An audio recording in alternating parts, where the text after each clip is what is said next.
Hola, bienvenidos a Senderos de Paz, un programa institucional del Senado de la República, un espacio concebido para compartir con las diferentes voces que construyen paz y democracia en Colombia. En esta oportunidad nos acompaña el senador Carlos Fernando Galán, miembro de la bancada del Partido Cambio Radical y presidente de la Comisión Segunda del Senado de la República. Senador Galán, bienvenido a Senderos de Paz. Muchas gracias, un saludo a usted y a todos los televidentes que nos acompañan. Gracias por esta oportunidad. Muy amable, senador. En el día de hoy vamos a compartir un tema con ustedes muy relacionado con un trabajo arduo que viene realizando el senador al interior del legislativo, y es el tema de la política antidrogas. En esta ocasión lo vamos a analizar desde ese punto, pero relacionado con sus implicaciones en el proceso de paz que adelanta el gobierno del presidente Juan Manuel Santos y la guerrilla de la FARC en La Habana, Cuba. Pero antes de empezar y entrar en materia en esa circunstancia, senador, queremos conocer cuál es su visión de todo el tema del proceso de paz hasta este momento. Pues mire, yo creo que estamos en una oportunidad histórica, el país. El presidente Santos decidió iniciar este proceso teniendo en cuenta errores que se habían cometido en pasados procesos de paz, y eso lo llevó a tomar decisiones en cuanto a la agenda que había que definir, en cuanto a cómo iba a ser, digamos, la discusión, en cuanto a, por ejemplo, el hecho de que se iba a discutir en medio del conflicto, porque eso es una decisión difícil, pero necesaria porque le permitía al gobierno avanzar en la búsqueda de la oportunidad de la paz, pero no renunciar a los avances militares que se han obtenido en el pasado. Entonces yo creo que el presidente tomó las decisiones acertadas y eso ha permitido que el proceso avance como nunca antes. Estamos a puertas de firmar la paz. Claro que hay unas discusiones grandes que se deben dar, como el tema de la justicia transicional y estas personas, digamos, qué tipo de sanciones van a tener, si van a poder participar en política, quiénes, etcétera. Esas discusiones se están dando en La Habana y se van a dar en Colombia. Y me parece que lo más importante que el presidente determinó alrededor del proceso es que todo lo que se firme en La Habana tendrá que ser traído a Colombia y los colombianos a través del plebiscito podrán pronunciarse si están de acuerdo o no. Entonces, quienes les digan a los colombianos que allá se firmó algo, que ya va a modificar la Constitución y que ya va a definir cosas, no es cierto. Eso lo van a definir los colombianos a través de un plebiscito. Me parece que esa decisión es sana, no era obligatoria, pero es sana para que tenga una legitimidad política la decisión del país de acabar la guerra, de hacer unos sacrificios en términos de justicia para poder acabar la guerra, pero garantizando que haya unos máximos de verdad y de reparación. Muy bien, senador. De una manera pedagógica, quisiera que vayamos introduciendo a los televidentes en ese tema de la política antidrogas, que es un tema bastante espinoso. ¿Cómo lo analiza usted, que fue el que trabajó el tema durante esta legislatura en el Congreso de la República, las implicaciones de esa política, cómo implementar eso dentro de este proceso de paz y en una etapa de posconflicto? Bueno, el narcotráfico, digamos, surge por diferentes razones y Colombia ha sufrido por cuenta del narcotráfico durante más de 4 décadas. Ese se convirtió en el principal combustible de la guerra en Colombia. Los grupos ilegales, guerrilla, paramilitares, encontraron en el narcotráfico una excelente fuente de financiación para la guerra. Y eso llevó a involucrar una cantidad de actores adicionales en el conflicto, campesinos, por ejemplo, y todo tipo, digamos, de personas que terminaron involucradas en el conflicto por cuenta de haber metido el narcotráfico como principal fuente de financiación del mismo. Entonces, el hecho de que el presidente Santos haya incluido entre los 5 temas fundamentales de discusión en La Habana, el narcotráfico es uno de ellos, pues fue determinante, porque es clave realmente aprovechar el proceso de paz con las FARC para abrir una discusión sobre cómo vamos a enfrentar el narcotráfico. Primero, para que las FARC dejen de traficar drogas y entreguen la plata que obtuvieron por cuenta de la droga, pero también veamos cómo en los territorios vamos a construir una política integral, que tenga en cuenta lo que ha planteado el presidente Santos, de revisar la política en términos de tener una política más inteligente para enfrentar el problema del narcotráfico, no solamente luchar per se contra el narcotráfico, sino hacerlo de manera más inteligente contra especialmente eslabones más fuertes de la cadena, porque francamente llevamos muchos años luchando, por ejemplo, contra la persona que compra droga en la calle, que es un eslabón débil, digamos, de la cadena, y no hemos sido lo suficientemente efectivos para capturar o procesar a otros eslabones más fuertes, por ejemplo, quienes lavan el dinero del narcotráfico. Esos eslabones todavía siguen intactos. Prueba de eso es que en las discusiones de la paz se ha dicho que las FARC han recibido más de $60.000 millones por cuenta del narcotráfico. ¿Dónde está esa plata? Entonces, yo creo que este es un tema fundamental que se haya incluido en el proceso de paz. Es bueno que se haga y es bueno que se replantee, como el presidente Santos ha planteado, la política antidrogas para ser más efectivos. A propósito de eso que usted menciona, senador, el tema del replanteamiento, también se le suma el de voces que hablan de cómo financiar esa nueva política. Bueno, digamos, esto requiere muchas cosas. Requiere, al ser más inteligentes a la hora de luchar contra el narcotráfico, podremos, por ejemplo, coger más recursos o recuperar más recursos producto del negocio de las drogas ilícitas. Uno de los eslabones débiles, insisto, es cómo se consigue la plata que han utilizado para lavar dinero, o la plata que han lavado, digámoslo así. Entonces, si somos más efectivos en ese eslabón, que es el de los más fuertes que tiene toda la cadena del narcotráfico, pues tendremos mucho más recursos, por ejemplo, en lo que tiene que ver con la política para los adictos, que ya el gobierno dijo, que es una política de salud, para que esas personas reciban una atención y puedan salir del infierno que es la droga, pero eso es no solamente yendo capturando en la calle del Bronx a un personaje, sino dándole toda una atención a esa persona para que salga de la droga, para que tenga una alternativa de vida, para que tenga, digamos, razones de vivir. En fin, eso es un problema complejo de salud que vale mucha plata y que requerirá de esos recursos que podemos coger de recuperar plata del lado de activos para poder financiar esos proyectos. Lo más complejo también ahí, senador Carlos Fernando Galán, es el tema del microtráfico, es como lo más difícil de combatir en este momento. Claro, eso es muy complejo y ahí es donde está la clave, digamos. La propuesta no puede ser decir vamos a legalizar todo y aquí todo está bien y no pasa nada y ignoremos el problema del narcotráfico, no.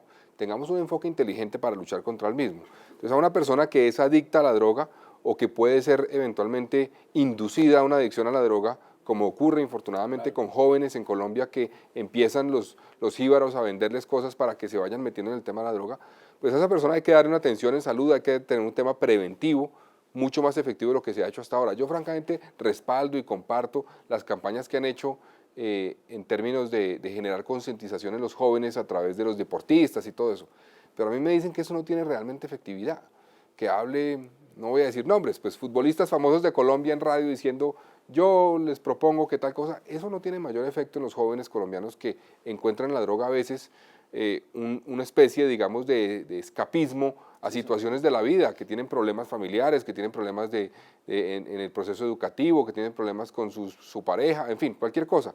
Eso requiere de una identificación por parte de las autoridades desde el punto de vista del colegio, de la familia, de la comunidad, y eso es mucho más efectivo que hacer simplemente campañas publicitarias. Entonces yo creo que eso hay que replantearlo, hay que revisarlo para ser más efectivos en ese campo. Además los índices, senador, siguen siendo muy altos desde el inicio en la droga de los jóvenes colombianos.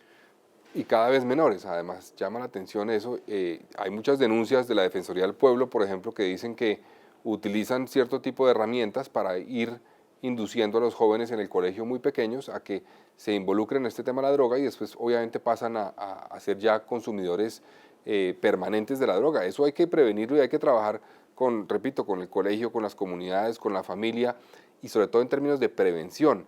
Y la prevención no es campañas publicitarias, sino la prevención es contacto directo, alternativas, temas de cultura, temas de deporte, temas de darle una alternativa de vida a estos jóvenes para que encuentren fórmulas donde puedan desarrollar todo su potencial, donde tengan formas de desarrollar, digamos, sus intereses como persona y no terminen dificultándose, digamos, el tema de acceso a educación, a salud, a empleo y terminan escapándose a través de mecanismos como la droga. Bueno, muy bien, senador, y a propósito de ese tema, lo invito para que veamos la siguiente nota preparada por el equipo periodístico de Senderos de Paz. El narcotráfico ha lacerado durante años la historia de Colombia, no solo por impactar la vida política, social y económica del país, sino por su fuerte protagonismo en el desarrollo del conflicto armado. Durante este capítulo haremos un balance de la lucha contra las drogas que lidera el gobierno nacional. Durante la década de los 60, en la que se daría el boom de la marihuana, la producción de estupefacientes emergió rápidamente, contaminando el campo y las ciudades. Desde entonces el país lleva una lucha incansable contra las drogas con apoyo internacional, pues poco a poco fueron apareciendo sustancias como la cocaína, la heroína y demás productos químicos con efectos alucinógenos severos, cotizados en las grandes capitales del mundo. En este sentido, y siguiendo la nueva política antidrogas anunciada por el presidente Santos ante la ONU, fuerzas militares y Policía Nacional hacen un esfuerzo mancomunado por combatir la cadena del sistema criminal del narcotráfico. Atacar ahora mucho más fuerte, digamos, a los financiadores de este tema de la producción de drogas, los laboratorios, las factorías de drogas en las selvas, pero también haciendo un mayor esfuerzo en el tema de la investigación, de tal manera que si destruimos un laboratorio, sepamos a quién pertenece y ese sujeto lo judicialicemos. Lo otro que hacemos, sin lugar a duda, tiene que ver con la erradicación de los cultivos ilícitos, y aquí pues es claro que por la misma decisión del Gobierno Nacional pues hemos dejado de asperjar cultivos ilícitos de coca. Esto no es arbitrario, obedece por supuesto a respetar normas internacionales y pronunciamientos de la Organización Mundial de la Salud. Lo que hacemos es muy fuerte aumentar las modalidades de erradicación manual. Esto se hace, digamos, de manera voluntaria por cada uno de los campesinos, se hace a través de grupos móviles contratados, grupos móviles de erradicación contratados por la Presidencia de la República y acompañamiento de la policía y del ejército para que se haga el arrancado de las plantas. Pero también hay una modalidad en donde son los mismos policías y soldados los que hacen la erradicación de estos cultivos. La Dirección Antinarcóticos de la Policía también emplea una nueva modalidad de aspersión terrestre del glifosato. Y en el mismo sentido, el Ministerio de Defensa anunció la ejecución de un plan piloto de erradicación de cultivos ilícitos en el marco del proceso de paz, atacando directamente las fábricas y laboratorios, así como la implementación de estrategias de prevención. Cuando se hacen estos temas de sensibilizar, sobre todo a los menores, adolescentes, jóvenes, niños y niñas, desde los colegios estamos quitando, digamos, esa posibilidad de que terminen vinculados a estos temas de la adicción de drogas y por lo tanto le quitamos fuerza al consumo. Los programas de prevención son importantísimos, teniendo en cuenta que los delincuentes hacen su agosto con la población infantil, niños que quedan a merced de los jíbaros con graves problemas de adicción. Es así como en la Comisión Mundial de Estupefacientes de la ONU también se le ve como un problema de salud pública. Nosotros entendiendo que esto es desde luego también un problema de salud pública que tiene que ir hacia allá, que tiene que haber en esta lucha un respeto, por supuesto, si se quiere, más fuerte de los derechos humanos, de entender que esto como un problema de salud pública, digamos, se tiene que manejar en ese orden de ideas. El adicto no es un delincuente, sino es un enfermo y que por lo tanto lo que necesita es tratamiento médico, pero el jíbaro, el distribuidor, el narcotraficante, pues por supuesto si es un tipo que está violando la ley, contra él va todo. En este sentido, los reportes hablan de un aumento del 35% en incautaciones respecto al año anterior. En lo corrido del 2016 van 126 toneladas de coca, de las cuales 81.8 son clorhidrato de cocaína y 44.6 base de coca, así como la retención de 178 kilos de heroína y 66.1 toneladas de marihuana. En este esfuerzo permanente y constante se logró la mayor incautación de la historia reciente, al decomisar 9.3 toneladas de cocaína, afectando así las finanzas de estas organizaciones narcotraficantes. En este momento hay 3 grandes grupos que hacen el narcotráfico. Estamos hablando de las FARC, que ha prometido una vez se termine o se haga la firma de la terminación del conflicto, dejar de hacerlo. El ELN, el crimen organizado, que en ello los principales son obviamente los úsuga, pero desde luego también aún quedan temas de rastrojos y de puntilleros que están haciendo este ejercicio. Como ha sido el compromiso del señor presidente del Gobierno Nacional, del Ministerio de Defensa, de nuestro director general, atacar constantemente a estas organizaciones, no solo incautándoles la droga, buscando evitar que la produzcan, sino también acabando con los cultivos. Las autoridades seguirán combatiendo este fenómeno que parece no tener solución y neutralizar la acción delincuencial en todo el territorio nacional. Vamos a unos mensajes institucionales y enseguida volvemos a Senderos de Paz.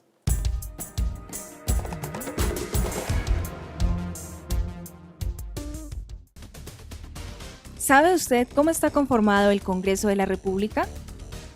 El Congreso de la República está conformado por 2 cámaras. El Senado con 102 miembros elegidos a nivel nacional y la Cámara de Representantes compuesta por 166 integrantes elegidos en los departamentos. A su vez, el Congreso está dividido en 7 comisiones constitucionales que se especializan en temas para facilitar el trámite legislativo y de reforma constitucional. Entre los temas más relevantes que tratan las comisiones son la Comisión Primera, Reformas a la Constitución y Derechos Fundamentales.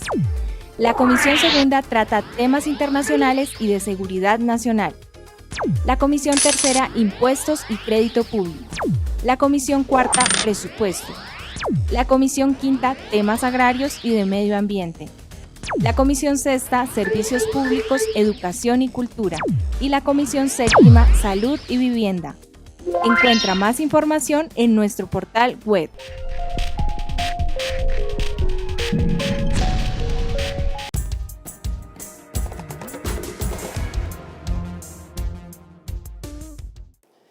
Bien, seguimos en Senderos de Paz, hoy con la visita del senador Carlos Fernando Galán. Senador, una pregunta muy puntual, el tema de la despenalización de la droga.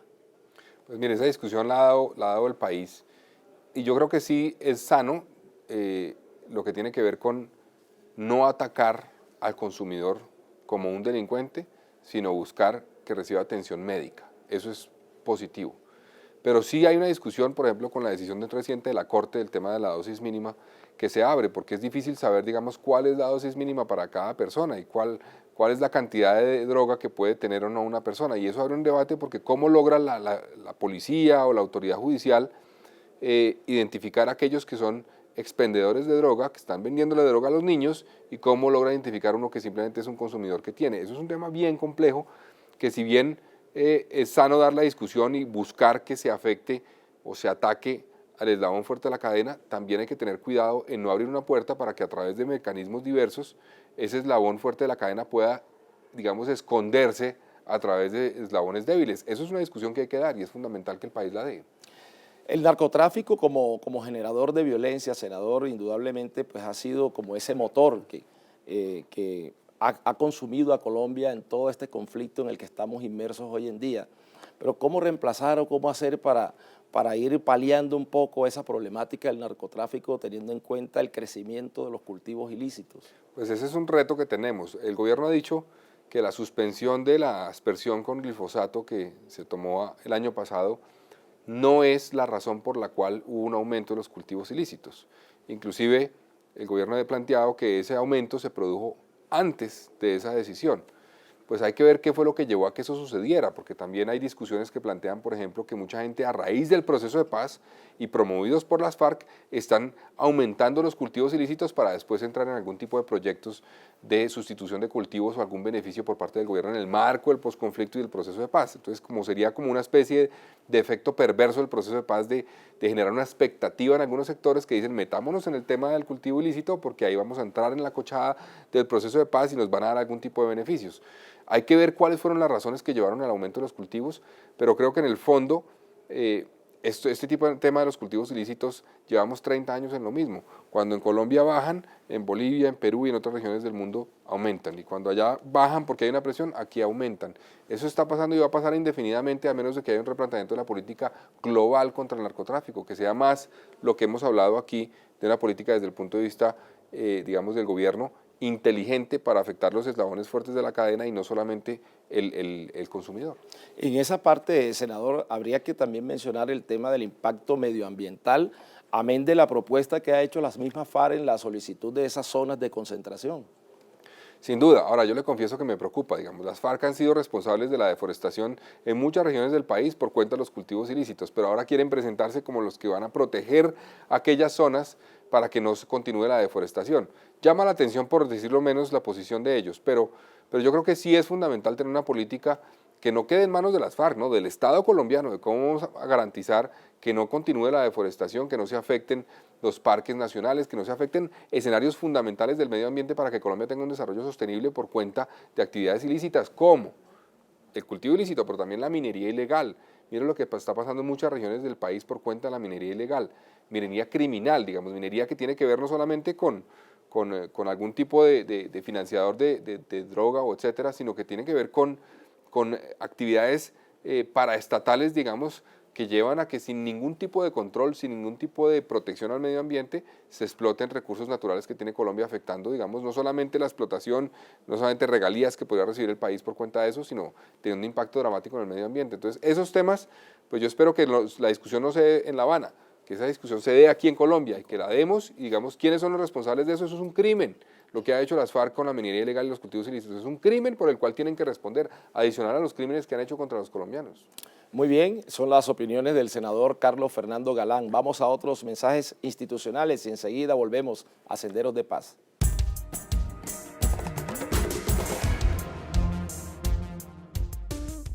¿Sabe usted cómo se hacen las leyes en Colombia? Según la Constitución y la Ley Quinta de 1992, estas pueden ser estatutarias, orgánicas y ordinarias. El procedimiento se puede dividir en 3 partes: iniciativa, debates y sanción. ¿Quiénes pueden presentarlas? Cualquier congresista, algunos altos funcionarios del Estado y los ciudadanos a través de la iniciativa popular. Después de presentado el proyecto de ley, este debe superar 4 debates en el Congreso. Estos debates inician en una de las comisiones de acuerdo a la temática del proyecto de ley. Luego pasa a ser debatido y votado en la plenaria de la respectiva Cámara. Posteriormente, el procedimiento de debate se repite en la otra Cámara. Al ser aprobado en los 4 debates, el proyecto de ley debe ser sancionado por el presidente para que entre en vigencia y se convierta en ley de la República. Encuentra más información en nuestro portal web.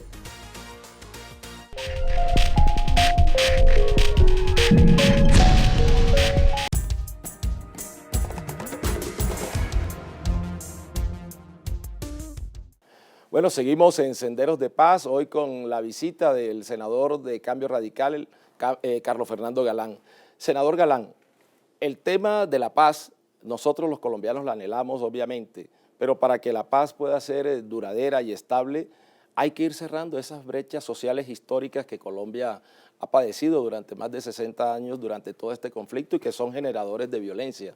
Hoy tenemos un tema puntual y es el tema de la política antidrogas, pero para que eso pueda avanzar debemos generar unos planes de regeneración, unos planes sociales para que la gente se resocialice.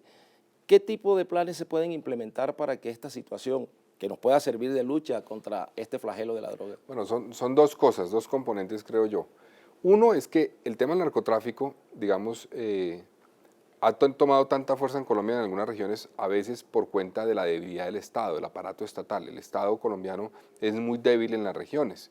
Aquí hay mucho más territorio que Estado en Colombia y eso lleva a que esa debilidad del Estado permita que se configure una especie de paraestado en las regiones, paraestado que no solamente responde, digamos, a dinámicas de producto del narcotráfico, sino de la minería ilegal o de otro tipo de mercados ilegales, y es el que termina definiendo un poco una estructura en las regiones. Entonces, un primer paso para ser efectivos en el posconflicto que tanto estamos hablando hoy es lograr que el Estado colombiano se fortalezca en su presencia integral en las regiones, que se vea que está presente el Estado, que haya justicia, que haya Estado de Derecho, digamos, en la práctica, en el territorio. Eso no pasa, digamos, no hay Estado, y cuando no hay justicia, no hay Estado, pues es muy fácil que efectivamente ese tipo de expresiones paraestatales se produzcan y generen una dinámica, digamos, de autoridad en una región. Entonces, ese es el primer paso, que haya Estado. Luego, digamos, hay una serie de políticas que son fundamentales. Obviamente todo el mundo habla que haya educación, que haya salud, y eso es fundamental y clave. Pero en aquellos territorios que han sido víctimas particulares de la violencia, porque son centros eventualmente donde ha habido cultivos ilícitos, donde hay cultivos ilícitos hoy, o han sido, digamos, corredores de mercados ilegales, entre esos la droga, etcétera, hay que hacer, creo yo, un énfasis particular y distinto, un énfasis donde el Estado entre, digamos, a hacer proyectos, por ejemplo, hay leyes que se han aprobado en este Congreso de la República que permiten un desarrollo del campo de manera, digamos, cooperativa entre los diferentes actores, entre el propietario de la tierra, entre los campesinos, etcétera. Ese tipo de figuras, digamos, para poder construir proyectos de desarrollo alternativo en las regiones donde hay cultivos ilícitos es fundamental, eso es clave. Que haya, digamos, acceso a tecnología para que haya transferencia de tecnología y que esos cultivos sean realmente eficientes y puedan entrar a competir, porque muchas veces, pues sí, un campesino se le ayuda a que cambie su cultivo de coca por otra cosa, pero no tiene posibilidades de acceder a herramientas tecnológicas que lo hagan eficiente, que le garanticen que ese producto puede, digamos, sacarlo y venderlo, que haya conectividad. El tema de la conectividad en Colombia es fundamental. Claro. Tenemos un rezago que se está tratando de suplir, digamos, de acabar en estos últimos años, que es fundamental. Es que, para citarle una cifra impresionante, es más caro llevar un container de Cali a Buenaventura que de Buenaventura a la China. Entonces eso es lo que nos devela un poco de la situación que tenemos. Entonces tenemos que garantizar que haya conectividad, que haya políticas en el agro que sean adecuadas, que garanticen que los campesinos puedan tener posibilidades de desarrollo. Colombia tiene un gran potencial, ha firmado TLCs con países como Corea u otros países donde podemos, digamos, apostarle realmente a tener unas ventanas para que los campesinos colombianos puedan vender productos. Entonces yo creo que todo eso hay que combinarlo en el posconflicto.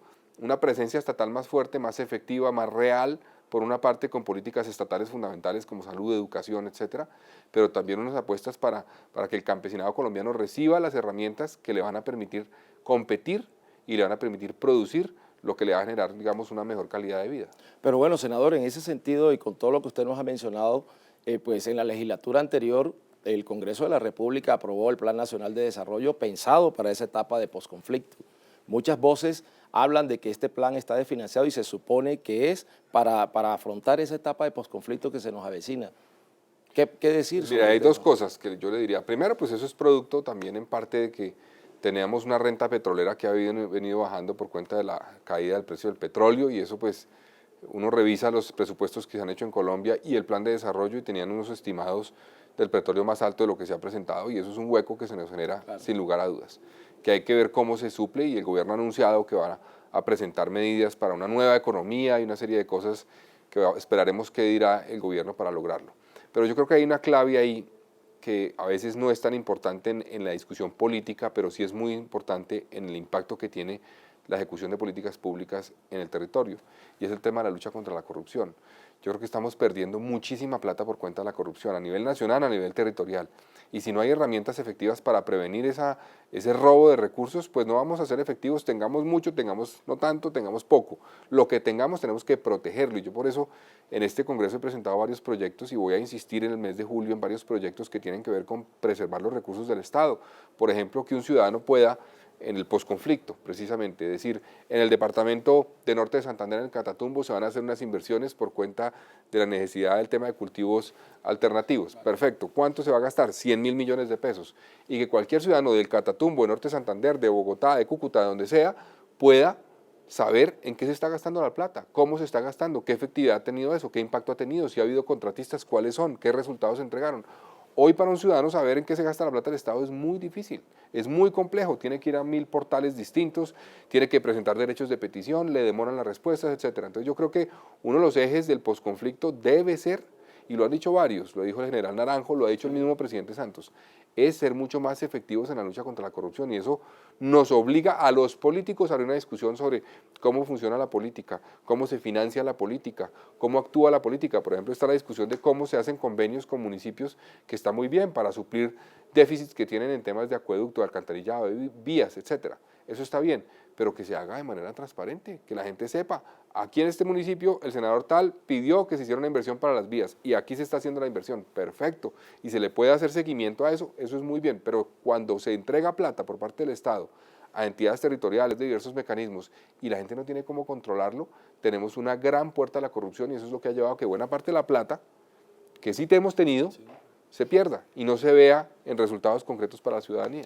Senador, pero la corrupción es el cáncer y todos los colombianos lo sabemos, pero las desigualdades sociales se siguen presentando. Es que en parte es producto de eso, en parte es producto de eso. Yo le digo una cosa, infortunadamente en Colombia hubo municipios que recibieron más de 2 o 3 veces la plata para el acueducto y el alcantarillado. Le cito uno, Carmen de Bolívar. Inauguraron el acueducto de Carmen de Bolívar, creo que en 2 oportunidades, y no había acueducto. Y este gobierno llegó y lo construyó porque no había, pero la plata se había ido varias veces. Entonces, ese tema, digamos, de la desigualdad, ¿cómo define usted a qué departamentos o a qué municipios le va a dar un apoyo adicional al que reciben por cuenta del Sistema Nacional de Participaciones? Porque requieren de vías, porque requieren un apoyo adicional para diversos proyectos de educación o de salud. Pues yo creo que tienen que definirse por cuenta de las necesidades. Aquellos departamentos con más problemas deben recibir más plata, claro, ¿no? Y eso debe ser una definición técnica, que se le haga seguimiento a cada peso. Pero cuando hay corrupción, eso se impide, y entonces el que tenga más vocería política o el que tenga más capacidad de presionar aquí en el Ministerio de Hacienda o en cualquier entidad del Estado o ante el presidente o en los proyectos que se presentan en el Congreso, es el que recibe más plata. Y eso yo francamente creo que no es lo que deberíamos tener, porque eso lleva a que las desigualdades a veces se profundicen. Y hay una discusión también que tiene que ver con la forma como se ordena el territorio en Colombia. Yo les cito un ejemplo que es con el cual tengo, digamos, una relación directa, y es lo que pasa en la región capital, en Bogotá. Tenemos, por ejemplo, un municipio como Soacha, que tiene más de 600.000, 700, bueno, hay diversas cifras, pero más de 700.000 habitantes tiene. Está entre las 20 ciudades o las 15 ciudades más grandes de Colombia. Y ese es un municipio que tiene solamente población de estrato 1, 2 y 3. No tiene 4, 5 y 6, es decir, no tiene a nadie que subsidie a través de los subsidios cruzados al estrato 1, 2 y 3. No tiene a nadie. Y tiene un presupuesto de inversión muy limitado. Y cada vez se empobrece más y cada vez llega más gente pobre allá. Mientras tanto, usted tiene en la misma sabana de Bogotá municipios como La Calera, como Sopó, como Chía, como Cajicá, que son cada vez más ricos, reciben cada vez más plata. Y tenemos como una tendencia donde eso va a ser así cada vez más, y no hay forma de frenarlo, a menos de que hagamos una reforma, o que digamos, porque usted puede decir, los municipios se pueden unir, pero los municipios se unen solamente cuando los dos municipios lo deciden.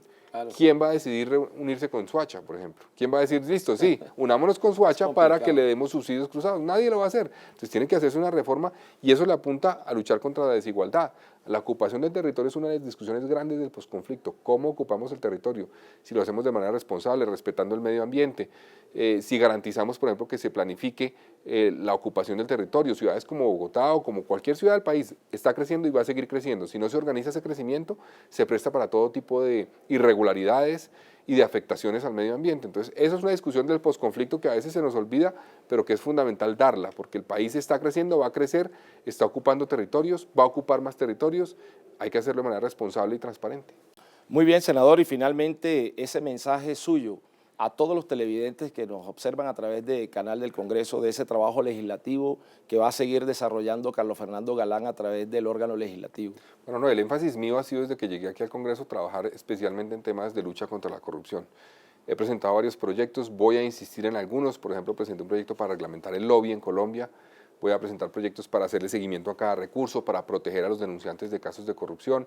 Yo creo que el país tiene que tener, digamos, voces que trabajen especialmente en eso, porque eso es lo que va a permitir que las decisiones que se tomen, que los proyectos que se definan, que la plata que se gaste en los próximos años en el posconflicto se haga de manera transparente y eso sí sirva para aliviar problemáticas de desigualdad que tiene el país y garantizar que el Estado haga una presencia más eficaz en los territorios. Yo voy a apostarle a eso, a lucha contra la corrupción. Ha sido mi énfasis y seguirá siendo mi énfasis aquí en el Congreso. Senador Carlos Fernando Galán, muchas gracias por haber estado en Senderos de Paz. Muchas gracias a ustedes. Y a ustedes, amables televidentes, esperamos que se hayan podido formar una opinión objetiva en torno a este tema de la política antidrogas y la paz.